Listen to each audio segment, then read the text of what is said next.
Hello. For me, it is Thursday afternoon, and it is actually really warm weather. So here on Village Avenue, there might be some background noise because the college kids like to, about 4 o'clock, start playing music loud on the front porch so we can hear it. And then, of course, start probably drinking beer. But it's one of the great things about living in town. Young people keep us young. Long and short, this is the national outlook that we do at the later half of the month, except for most of you, I'm doing this a little bit earlier because some of this information I feel like is something we need to get out. If you're on the fence about trying to get into the market, you probably need to be up to date as quick as we can. And we're going to go ahead and start here. As you know, we get a good bit of this information is mostly from Keeping Current Matters on the national outlook. That's a great resource for us versus our local update, which is where we source MLS and what we see. So what we're going to talk about mostly is home ownership, inflation, mortgage rates, and forbearance. Starting with inflation, today, Thursday, the 10th, I believe, the Biden administration announced that 7.1 inflation, which was higher than they expected. However, most of us that live in the private sector have seen this coming for a while. It was as predictable as the tides with all the money that was been injected into the economy and the supply shortages. So it's what we're dealing with, and we're just going to give you the information and the facts that we can. We're going to start with a quote here from Mark Cusson, who is a financial writer at Investopedia. He's basically stating that real estate is one of the all-time greatest inflation hedges against inflation. And it's a tangible asset, and more specifically at the end, as prices rise, so do property values. I'm going to show you this graph, which looks at the inflation rate versus home appreciation rate since the 70s. So right here in the lighter green, you've got the appreciation of homes, and then at the other green, the darker, the inflation rate. Well, welcome to the 1970s, people, because 7.1 is what you heard today. I don't mean to be smug, but I'm a little frustrated by it. And but home prices in the 70s were at 9.9 above inflation. In the 80s, they were actually pretty much on par, but look, they're just right there below it. So it's almost on par. The 90s, 1% above inflation. Because of the fallout of the mortgage crisis, we were back to what happened in the 80s. In the 2010s, they performed well above inflation. 2020, well above inflation. And this year, that 6.8 proved to be a little bit wrong, but 18% is what is performing above inflation right now. That's good news for some of you that are homeowners and some of you that have not been able to get there. I understand that's frustrating to hear. We'll do one more quote quickly from James Roll, who is a wealth management reporter at Bankrate. And it's just talking about the fact that a fixed mortgage is that it stays fixed. And that's what's such a benefit. When the other things are going up, you know the cost of your home is going to stay the same. And that's what we're going to get into with rents. And that's sort of the risk we run with renting a property. I remember before I bought one, it seemed daunting, responsibilities, what if something breaks? But let's track inflation versus rental prices. The core inflation rate is here in the dark green, and this is going back since 1973. And the rental price appreciation is the lighter green. There are times where it tracked pretty close. Then, as you can see at these other times, the rental price was mostly, I would say 3/4 of the time, well above the inflation rate. So the problem comes when you stay out of the market, you're paying 100% interest because you're renting, and you're probably going to have uncontrollable cost of your housing. Which it's one thing if you're not ready to be able to do this, we get it, it's tough. But if you are, then don't sit on the sidelines and make things go up. Basically, here is another quote. We're going to go ahead and skip that just for time. We understand fixed mortgages are fixed. This is sort of hard to make you understand these numbers. That's why I keep going to try to explain it. Now, this was a home price expectation survey, and it's done by 100 economists. They took them and they divided them up into here are the optimists, here's all the panelists, and then here are the pessimists. So the optimistic people projected a cumulative, keep in mind, cumulative 2026, 62.5% gain in house appreciation. The pessimists, only 23.7. That's the people that are being negative.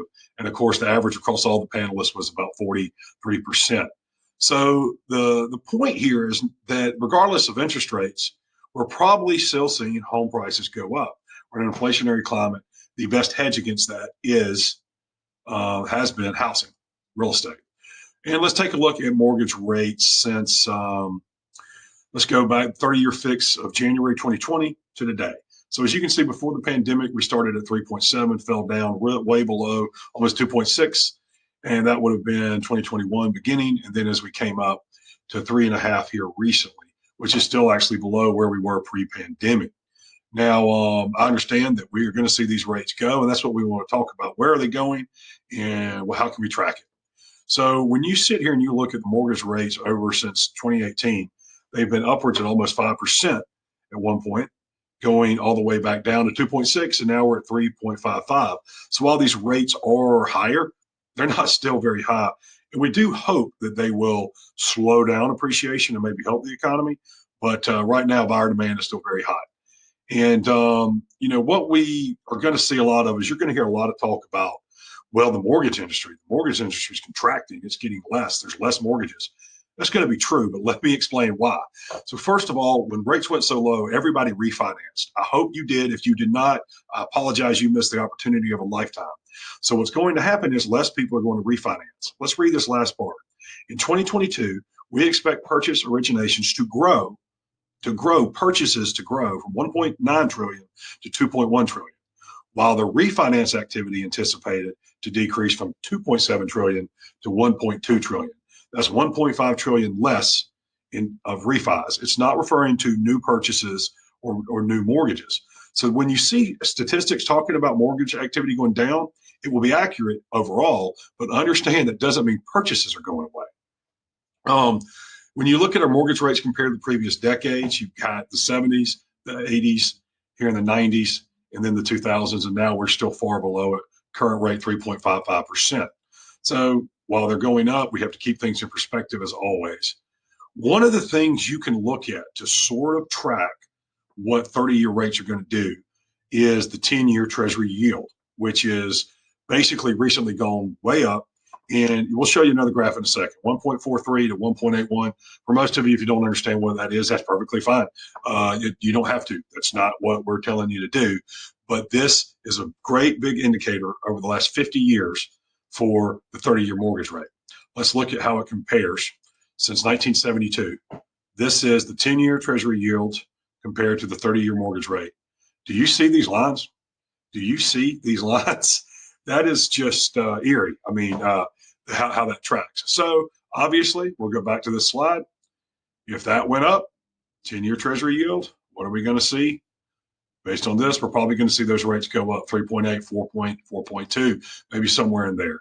So mortgage rates have hit their highest level since March of 22 with the activity of the last couple of years. And we've been telling you that. That's what we do these updates for, so you can make smart decisions. Lastly, we're going to end on forbearance, because that was everybody's saving grace of these prices, right? Everybody's going to go into foreclosure. All the people that don't work in real estate were talking about foreclosures, and they were wrong, plain and simple. So what we're talking about, May 2020, the amount of people in the millions, 4.76 million loans were in forbearance. Steadily through the pandemic, this has tracked down. And we are now even lower than we were in December, at basically under 800,000 people in forbearance. Wonderful news for the economy and people keeping their homes. That's basically telling you the metric of, there's a lot of people just kind of talking amongst coffee tables and such that the mortgage crisis was going to happen again. That is not what's happening. 89% of single family homes that were in forbearance are now out of it. And that brings us back to foreclosures as a whole. If we look at the foreclosures, basically over the last 2 years, there's a shortfall over the last several years between now only 129,000 to 29,000. There's obviously a metric in there that's about, forgiveness of some things, PPP money, but the foreclosures aren't there. And when you compare that with what happened in 2008, as we've been telling you, the whole market is metrically different. Foreclosures are not going to be the story of this real estate market. And the activity, let's just look back. This is when it was all going down. I was in it, a young man in my 20s, and could still see the writing on the wall as I sat at neighborhoods where homes were not selling and the prices kept going up. 2.3 million, 2.8 billion, 2.9 million in 2010. And if you see right here, we are way, way, way down. Totally different metric, totally different market. Housing bubble, the lending standards, this is remarkable. They were, look at where they were then and look at where they are now. So that's a lot of the good news of what we have right now. And long and short, the mortgage rate is going to be a story a lot of people hear about. Where do they project to go? Well, we think you should be setting your bar and expectation around 4%. But the cost of waiting, if we project these prices to keep going up, maybe not as fast, is it going to cost you more now or more later? And that's something for you personally to consider and for us to help you understand. Not the same for everybody. People have different amount of savings. People have different credit scores. But overall, the housing market's going to be a little tighter. It's going to be a little harder to get what you want because of inventory. We're here to help. We have a lot of tools that we get people exactly what they want. It may not be easy, but we get it done. So 5mrealty.com. Follow us for updates. Reach out to an agent. Anybody here. Have a great week, great weekend for getting this on Friday. If you got it the week after, then stay warm, as I think it's going to get cold again.